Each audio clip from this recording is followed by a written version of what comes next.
our final guest is again a very, very good friend of mine. Her name is Isabel Juan.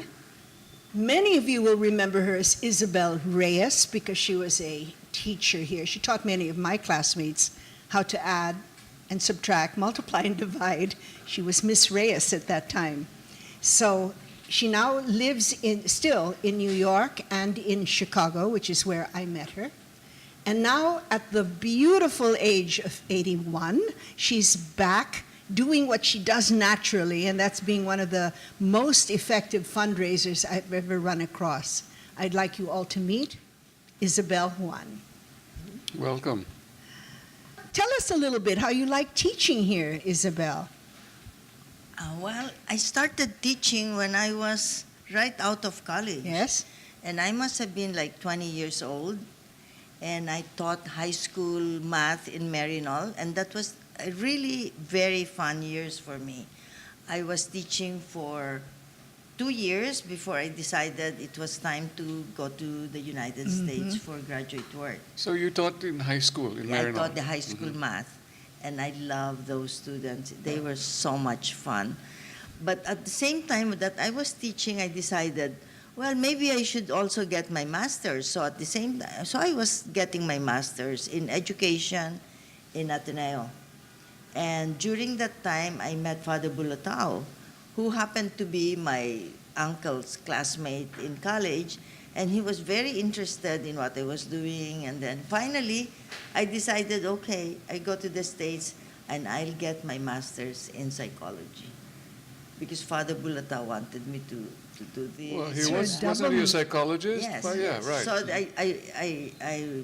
I finished my master's in education, but then So you did a double master's. I did. I finished it in Ateneo. Goodness gracious. And then I left and I went to get my master's in psychology. Hang in there. Double masters. Double master's. Loyola University. Wait, hang on. So after your master's, your double master's, you took a PhD? Yes, Oh, in what? in psychology. You better be careful what we're saying. Take your hat off. This woman is a wonderful person. Yeah, just be very careful what But you I say. came back after my master's in psychology. I promised Father Bulatao, and I taught at the graduate school, In Ateneo. Ateneo. And see. I was working with him in the Central Guidance Center. Yes. And we were doing like psychological testing for executives. That was also fun. And I was teaching at the same time. So, but after a year and a half, my professor in Loyola called up and said, Isabel, you have to come back. I have a fellowship here. We're going to do research, and I want you to get your PhD. So it was a decision I had to make. And I said, okay, maybe I'll go. Okay, I'll go. This is in Loyola in Chicago. Yes, Loyola University in Chicago. And at that time, it was Father Araneta who was president of Ateneo. Yeah. And then Yes. he said, oh, if you take too many courses, you may not get married. And I said, Father, at least there is an excuse. If I never get married, they'll say, because she has so many degrees, and not because I'm a bad person. So, so then I went on, and I went to Loyola to get my PhD. And I think that was a lucky break for me, because during that period, before I left, Father Araneta had introduced me to a university, Northwestern University professor, who Father Araneta said, take care of this lady for me. So, I forgot about Let's drop a Is name. it- is It's this a when I great name. Is this what I say? Dum dum dum dum. What? was Stuart Henderson Britt. Yes, He was okay. such a name in marketing. And at that time, Romy Tuason was at Northwestern, Yes. and Manny Alba. And, I didn't realize that my future husband was also going to be at Northwestern. I was right. Dum dum dum dum. So that's why we met. Her husband was one of the most wonderful people who ever lived true. on this earth. Yes. And tip of the hat, Toti, you would be very proud of your wife today. And I know that you had a lot of influence in what she's I been must be doing. wondering, what's she doing there? When they were in Chicago, while Toti was doing his work with SGV? No, he had moved already then. Yeah, right? he was with Planmetrics. He It was with um, Planmetrics. He and Isabel started a little travel agency. He's a called, businessman. Yes, called Well, Rizal Travel. He was an academic, Yes, but he was also getting his PhD wow. at the time. But he at wanted to leave Northwestern. her something to do. And What do your poor children have? What do they do? They've got do they have No. PhDs as well? let's not call them poor, my darling. Okay. She has three very beautiful children. One Yeah. is an investment banker in New York. Okay. The other one works actually for the Wall Street Journal in London. Yes, Oh. and then the third is a teacher. When He's a Okay, I math was about to applaud say all hard teachers. shoes to fill, but obviously they did Math fill those teachers, shoes. no, but They are Okay, but wonderful. let's go back to your husband. And Yes. you met, and you. Yeah, and that's how we got married there, and started our family. At that time, I got my PhD, and I was offered a job at Northwestern University to be a professor. So I moved to I was teaching at Northwestern University, then I started to have kids. But they were very good about it. Yes. I mean, I was able to adjust my schedule, and I ended up teaching at the university for like 9 to 10 years in psychology, and they were able to adjust my schedule to my motherhood. Oh, so you were able to achieve a good work-life balance, eh? Yes, it Okay. was. Actually, Totti came home with their Yes. daughter, and he had planned something really wonderful for this country.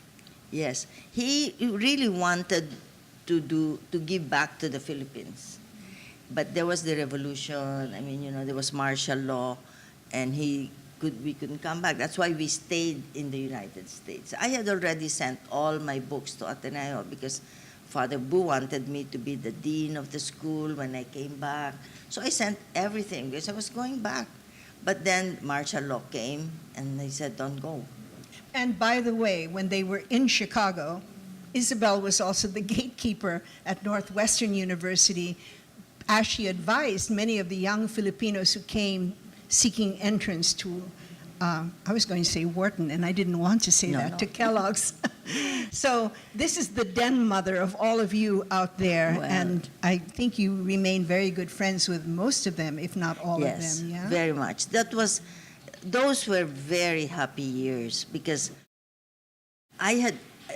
after I taught, got my MBA at Kellogg. So I was very close to the dean, Dean Jacobs, who was, very sweet to That's the what we Filipinos. call dropping names here, Dean Jacobs. He was so good. And whenever he had some problems about admitting students, he would call and say, Isabel, would you mind interviewing this person and see if we should accept him or whatever? I did a little bit of that, and it was fun. And then, and then it turned out that my friends' kids were coming to Kellogg for their MBAs. And of course, at that time, all the parents came to deliver their children to school. Okay. They don't do that anymore, but they used to come and they used to stay for a week until I did. You I did? did. Okay. Well, that was your time too. Was So, it that long ago? Okay. so it was fun because I had all my friends and their kids were there. I was like the mother. Okay, but for those who are wondering, getting a college education in the States is very tough. It's very competitive. Tough to Yeah. get into Yeah. these schools. Yeah. And these were bright students who came and they were still very unsophisticated and very young. And it was so nice to see them blossom after 2 years. So you not only helped them try to get in, but Yeah. once they were there, you were helping them in their adjustment. Is that correct? Well, yeah, to feel at home. But remember, these kids were very, very talented to begin with. I Yeah. really didn't have to push the dean to accept them. There were maybe a few cases where I said, these are really good students. You should accept them. But most of the time, they just got in on their own. They were really bright kids. That's wonderful. That's So- nice of you to say that. So I mean, it was so much fun to be with them, and I'm so happy I was. Since 1978 up to the present time, the students know that I always give a welcome party. So in October, I get this call, and then they say, Tita Isabel, we're here. We know, how many are you this year? So they tell me how many, and we plan a dinner. And they love to eat Filipino So food. you're still there doing it, eh? Yes. Okay. Oh yeah, yes. And that's really fun. But what's fun now is coming home to see them all so successful. And on that note, can we just pause a moment? We have to take a commercial break. This is Privilege Card.